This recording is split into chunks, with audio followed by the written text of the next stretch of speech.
Hola, mucho gusto. Mi nombre es Gabriela Gómez Ramírez y les voy a presentar el estado de su origen. El estado no ha sido el mismo desde su origen, es un fenómeno que está en constante evolución desde consistir en formas organizativas simples hasta dimensiones más complejas. Francisco Porúa Pérez, en su obra Teoría del Estado, relata los hechos políticos más importantes que dieron origen al Estado. Empezando con Asia Oriental, este es a partir del siglo VIII que se da la existencia de sociedades políticas gobernadas por un monarca. En aquel tiempo se suponía al emperador como el representante del cielo y señor absoluto de todos los hombres, aunque respondía ante el pueblo con la concordancia de sus actos con las leyes. El segundo es el Antiguo Oriente. Esta época se caracterizó por tener un estado despótico o teocrático. Esto quiere decir que al ser despótico la autoridad era tan regia que la capacidad de las personas en el derecho privado estaba restringida, así como la capacidad para actuar dentro del derecho público se limitaba a los individuos pertenecientes a una clase o casta privilegiada. Y al ser teocrático significa que existía una relación entre el soberano de la comunidad política y la divinidad. El tercero es Grecia. Estas dos organizaciones políticas se dieron en la cultura griega, que es la espartana y la ateniense. La característica fundamental de la organización política griega es la potestad absoluta en relación con la misma, con la organización política, que su capacidad para participar en ella a través de la elaboración de las leyes. Ya formuladas, las leyes eran impuestas a los individuos de tal manera que no tenían libertad en el sentido actual. La siguiente es Roma. Su fundación data del año 750. En sus comienzos el gobierno era monárquica electiva y se dividió en dos clases, los patricios y la plebe. La siguiente es la Edad Media. Esta tuvo su florecimiento con la caída del Imperio Romano de Occidente en el año 476.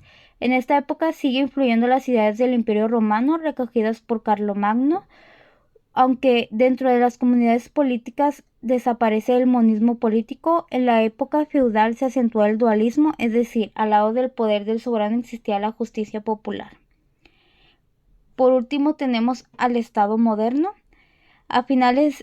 Data de a finales de la Edad Media. Se hicieron esfuerzos por unir al Estado territorial y administrativamente, puesto que ésta se encontraba dividida a causa del feudalismo.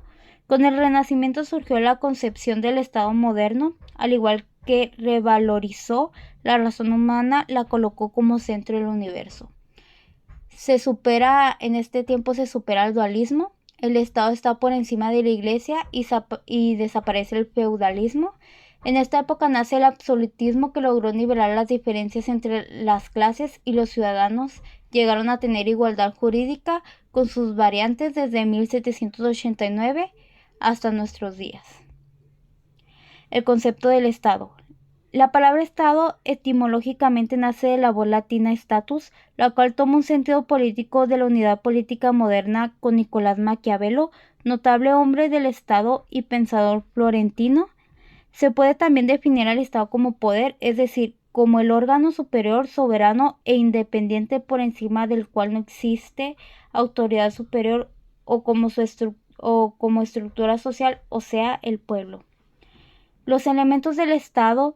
Dentro de la doctrina de Kelsen intervienen conceptos que giran en torno al Estado, que se refieren a la validez y vigencia del orden jurídico positivo como orden jurídico, la voluntad del Estado, el territorio como la esfera espacial de validez del orden jurídico positivo, el pueblo como la esfera personal de validez del orden jurídico positivo, la soberanía como la cualidad del orden jurídico de ser supremo y total, el poder del Estado, vigencia o validez del orden jurídico, y la centralización o descentralización como problema de articulación del orden jurídico. Kelsen toma al Estado como ente jurídico, sin embargo, él mismo se contradice al decir que el Estado no son los hombres que vemos y tocamos, sino únicamente un sistema de normas que tienen por contenido una conducta humana. Para que pueda definirse correctamente al Estado, cualesquiera sea la corriente o teoría, debe incluirse en su definición los tres elementos personales indispensables en su estructuración, que es la población, el territorio, siendo los elementos materiales del Estado, y por último el poder soberano como elemento formal. El siguiente es el gobierno. Al gobierno se le puede considerar en sentido amplio como el conjunto de los órganos mediante los cuales el Estado actúa a través de un ordenamiento jurídico, el cumplimiento de sus fines y en sentido restringido es el conjunto de los órganos superiores del Poder Ejecutivo bajo la presidencia del jefe del Estado. Las funciones del Estado. La función legislativa. La función legislativa consiste en la creación y elaboración del derecho objetivo a través del Poder Legislativo, que está representado por el Congreso de la Unión, el cual, de acuerdo al artículo 50 de la Constitución Política de los Estados Unidos Mexicanos, se establece que se encuentra dividido en dos cámaras, una de diputados y otra de senadores. La función jurisdiccional es creada por el Estado como una necesidad de organización y estabilidad del orden jurídico. La función jurisdiccional es la acción jurídica que tiene como fin la declaración del derecho de un caso determinado, contencioso o como cosa juzgada, que se manifiesta a través de su acto fundamental, que es la sentencia. Y por último tenemos la función administrativa.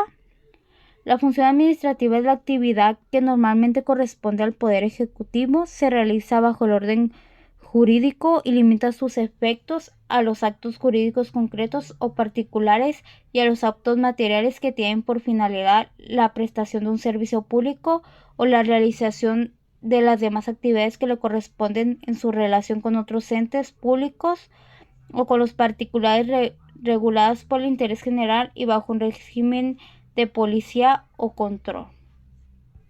Eso sería todo por mi parte. Muchas gracias.